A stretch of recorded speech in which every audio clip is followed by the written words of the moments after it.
To News on piece. ఈ రోజు special news లో మనం ఒక స్పెషల్ న్యూస్ గురించి మాట్లాడుకుంటున్నాము. సో ఆ న్యూస్ ఏంటంటే ఒక దారుణమైన ఘటన గురించి అయితే ఈరోజు మనం మాట్లాడుకుంటున్నాం. జనరల్ గా గురువులు మనకి పాఠాలు మాత్రమే కాకుండా జీవితంలో ఎదుర్కొనే ప్రతి సవాల్కి మనం సిద్ధంగా ఉండే విధంగా మనలో ధైర్యాన్ని, జ్ఞానాన్ని, అలాగే నిజమైన స్ఫూర్తిని నింపుతారు.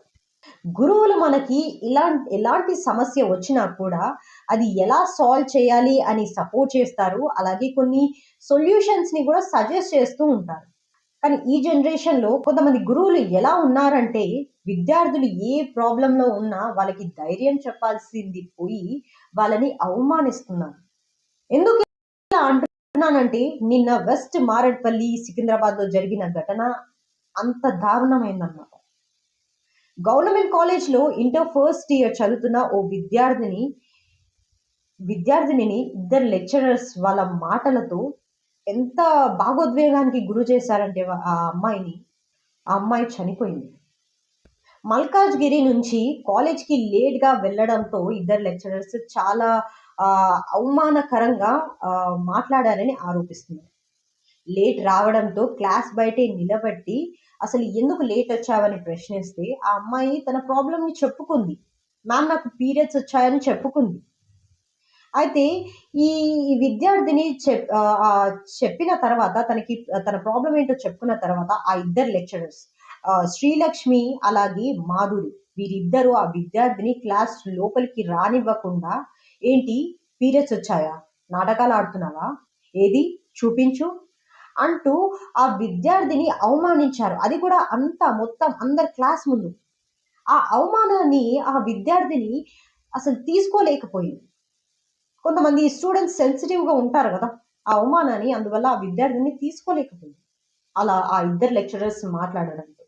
దీంతో వెంటనే ఇంటికి చేరుకున్న ఆ విద్యార్థిని కొద్దిసేపటి తర్వాత అకస్మాత్తుగా కుప్పకూలిపోయింది. విద్యార్థిని తల్లిదండ్రులు వెంటనే ఆసుపత్రికైతే తరలించారు. అయితే ఆసుపత్రిలో డాక్టర్ చెప్పిన విషయానికి ఆ తల్లిదండ్రులు నిజంగా ఒక షాక్‌లో ఉండిపోయారన్నమాట. అంటే డాక్టర్ ఏం చెప్పారంటే బ్రెయిన్‌లో బ్లడ్ క్లాట్ అవ్వడం వల్ల విద్యార్థిని మరణించిందని డాక్టర్స్ కన్ఫర్మ్ చేశారు. దీంతో ఆ విద్యార్థిని కుటుంబ సభ్యులు ఎంతో భావోద్వేగానికి గురయ్యారు. లెక్చరర్స్ స్టూడెంట్స్‌ని అర్థం చేసుకోవాల్సింది పోయి అవమానించడం ఏంటసల? అదే ఈ విద్యార్థిని స్థానంలో వాళ్ళ అమ్మాయిలుంటే ఇలానే చేసుండేవాళ్ళా? ఇలానే మాట్లాడి ఉండేవారా?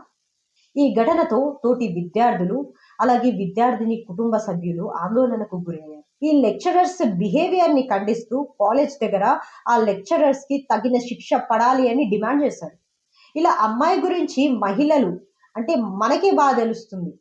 ఆ మహిళలే అర్థం చేసుకోకపోతే ఎలా? కాలేజ్ అయినా, స్కూల్‌లో అయినా ఎడ్యుకేషన్ మాత్రమే కాదు, రెస్పెక్ట్, సేఫ్టీ, అండర్‌స్టాండింగ్ కూడా ఉండాలి. అయితే ఈ ఘటన ఆ విద్యార్థిని కుటుంబానికి ఎంతో బాధను కలిగించింది. స్టూడెంట్స్‌ని అర్థం చేసుకోవాలి. చాలా మంది సెన్సిటివ్ స్టూడెంట్స్ ఉంటారు. వాళ్ళని అర్థం చేసుకోవాలి. సో ఇది ఈరోజు special news. Thank you for watching. డిస్క్రిప్షన్‌లో ఒక లింక్ అనేది ప్రొవైడ్ చేశాము. సో ఆ లింక్ క్లిక్ చేయండి. మరిన్ని ఇలాంటి ఎన్నో న్యూస్ కోసం వెంటనే న్యూస్ ఆన్ ఫేస్ వాట్సాప్ ఛానల్‌ని సబ్స్క్రైబ్ చేసుకోండి. Thank you. నమస్తే. Welcome to News On Face. ఈరోజు స్పెషల్ న్యూస్‌లో మనం ఒక స్పెషల్ న్యూస్ గురించి మాట్లాడుకుంటున్నాము. సో ఆ న్యూస్ ఏంటంటే ఒక దారుణమైన ఘటన గురించి అయితే